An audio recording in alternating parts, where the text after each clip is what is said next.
Bienvenue pour cet instant des paroles de la vie éternelle avec Marc Joseph. Nous sommes aujourd'hui le 22 mars 2026 et je suis de retour, je suis présent pour te rappeler que ce jour du 22 mars est pour toi un jour de grâce, un jour de bénédiction avec la présence du Seigneur Jésus-Christ qui est dans ta vie. Jésus-Christ dit, je suis avec toi tous les jours jusqu'à la fin du monde.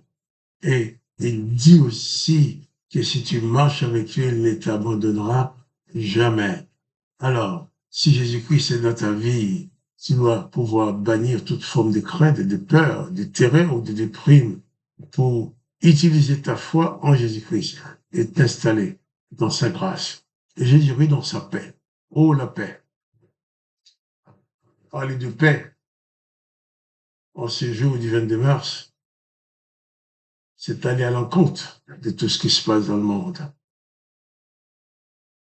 Mais toujours est-il, même quand les disciples étaient dans la crainte, ils avaient peur, ils se sont cachés. Jésus arrive chez eux, dans la chambre où ils étaient. La première chose que Jésus dit, la paix soit avec vous. Jésus n'a jamais dit la guerre soit avec vous. Non. La guerre, c'est fait pour se tuer mutuellement. Mais la paix, c'est fait pour construire une vie d'amour, une vie d'épanouissement, pour construire l'entraide, pour que, au lieu de dépenser des milliards pour fabriquer des armes pour tuer l'autre, tandis qu'il y a des millions qui meurent de faim à côté. Ça, ce n'est pas de Jésus-Christ. Jésus-Christ dit la paix soit avec toi. Peut-être aussi, il y a la guerre dans ta vie, la guerre dans ta famille. Peut-être aussi, tes enfants s'élèvent contre toi. Tes frères, tes sœurs s'élèvent contre toi dans ta famille humaine, ta famille biologique. Mais si Jésus-Christ est dans ta vie, tu dois apprendre à entendre sa voix te dire tous les jours, la paix soit avec toi. Et je vois, je suis un peu, j'allais dire scandalisé, mais bon, je sais pas les mots employés. Quand je vois des pasteurs qui prennent part à la guerre, de la musique, qui vont prier pour la guerre. Jésus-Christ n'a jamais demandé de prier pour la guerre. Si quelqu'un doit prier dans le nom de Jésus-Christ, il doit prier pour qu'il y ait la paix. Mais il ne va pas bénir les chefs de guerre pour dire ils vont bénir les chefs de guerre pour qu'ils gagnent la guerre. Là, c'est anti-chrétien, bien sûr. Comme malheureusement, la majorité des gens qui se disent chrétiens aujourd'hui sont des yavistes, sont des serviteurs de l'Éternel, ils invoquent l'Éternel des armées. Donc c'est normal qu'il soit pour la guerre, qu'il aille demander à l'Éternel des armées de bénir leur chef de guerre. Mais Jésus-Christ n'a jamais été un chef de guerre. Jésus-Christ n'a jamais demandé de participer aux œuvres des chefs de guerre. C'est-à-dire parce que Jésus-Christ, là où l'Éternel les armées ordonné la guerre, disant qu'il fallait détruire l'ennemi, il fallait effacer sa mémoire de la face de la terre. Jésus-Christ lui dit, il faut faire du bien à l'ennemi. Que la guerre soit dans le monde. Les religions font la guerre. Les religions font la guerre. Mais Jésus-Christ fait la paix. C'est pour ça que j'aime bien préciser que Jésus-Christ n'est pas un fabricant de religions. Jésus-Christ n'est pas un créateur de religions. Jésus-Christ est venu nous annoncer les paroles de la vie éternelle. Jésus-Christ est venu nous dire qu'il est possible de vivre en paix avec les autres. Jésus-Christ est venu nous dire qu'il est possible d'aimer quelqu'un sans demander qu'il mérite ton amour. Jésus-Christ dit, la paix soit avec toi. Mais toi qui te dis chrétien, qui vas prier, bénir ton chef de guerre pour qu'il gagne la guerre. Gagner la guerre, c'est détruire le maximum de personnes. Jésus-Christ n'est pas venu pour proclamer la mort, pour proclamer la guerre. Il est venu préparer la paix, proclamer la paix. Si quelqu'un dans le pays où que tu es, quelqu'un dans le pays où tu te trouves, si ton pasteur ou ton chef religieux te dit qu'il faut prier pour la guerre, tu dois refuser. Si tu dois ouvrir ta bouche pour prier dans le nom de Jésus-Christ. Il faut que ce soit pour la paix, mais pas pour la guerre. Un disciple de Jésus-Christ n'est pas un guerrier. Quelqu'un me dit, oui, c'est un guerrier spirituel. C'est même pas un guerrier spirituel, puisque contre les mauvais esprits, contre les esprits, Jésus-Christ a gagné la guerre. En mourant sur la croix, Jésus-Christ a dit, tout est accompli. Il suffit que ta victoire, même sur les mauvais esprits, est accomplie. Tu n'as qu'à te placer dans la foi pour t'installer dans cette victoire. Tu n'as pas de guerre à mener. Jésus-Christ n'est pas le Dieu de la guerre. Jésus-Christ ne te demande pas de tuer l'autre qui est en face de toi.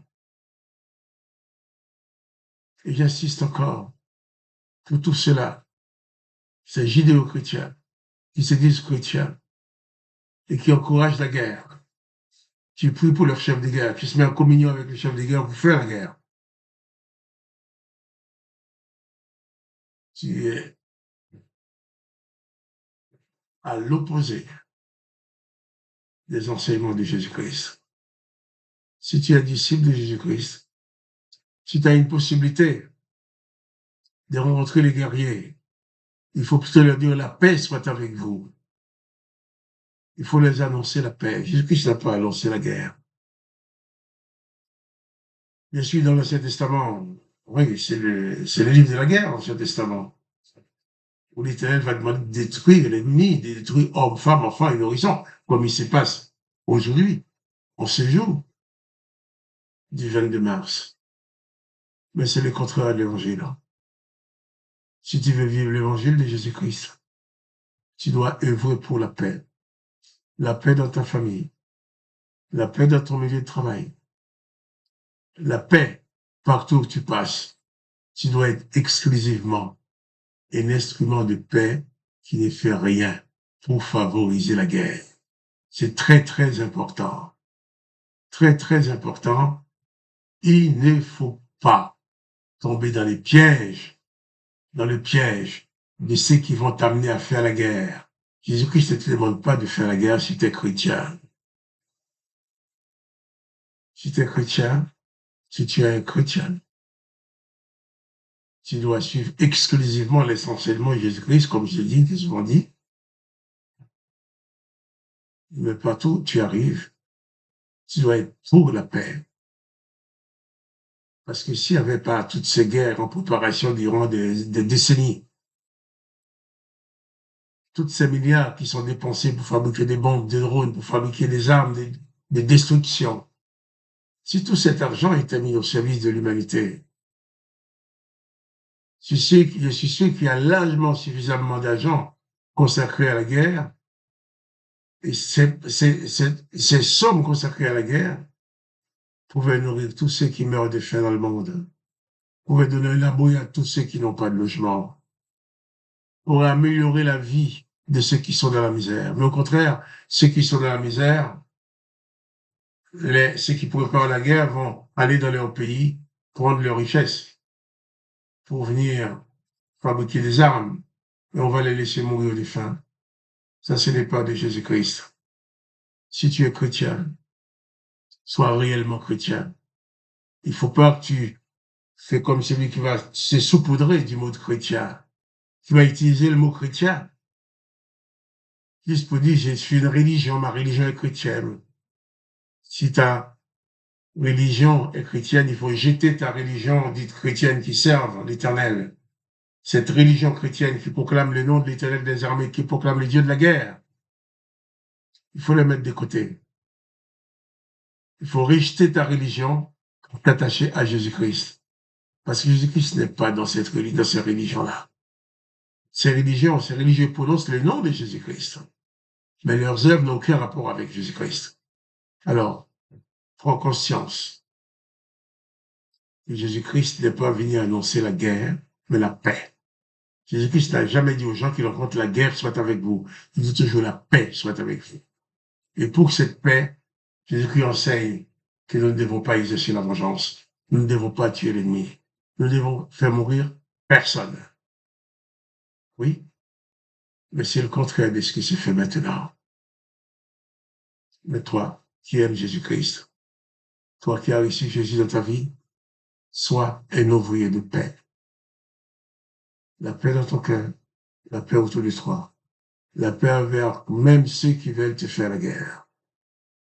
Ne participe pas à ces prières abominables que les gens vont adresser à leur Dieu de guerre pour leur faire gagner la guerre. Gagner la guerre, c'est quoi? C'est tuer tout le monde. Mais prie plutôt que tous ces gens-là qui sont endiablés par la guerre, ils se reviennent à la raison de dire, après tout, nous sommes tous des humains, nous sommes là pour un temps sur la terre. Nous pouvons vivre l'un à côté de l'autre, sans vouloir détruire l'autre. Alors je te dis, comme Jésus l'a toujours dit à toi, la paix soit avec toi. Que la paix de Jésus-Christ soit dans ta vie. Que tu ne sois pas un instrument de guerre, mais un instrument de paix. Quand Jésus-Christ est venu apporter la parole de la paix, la parole de l'évangile, que son Seigneur soit béni. Et toi aussi, sois béni. Et quant à moi, Marc-Joseph, je te dis à demain pour les paroles de la vie éternelle.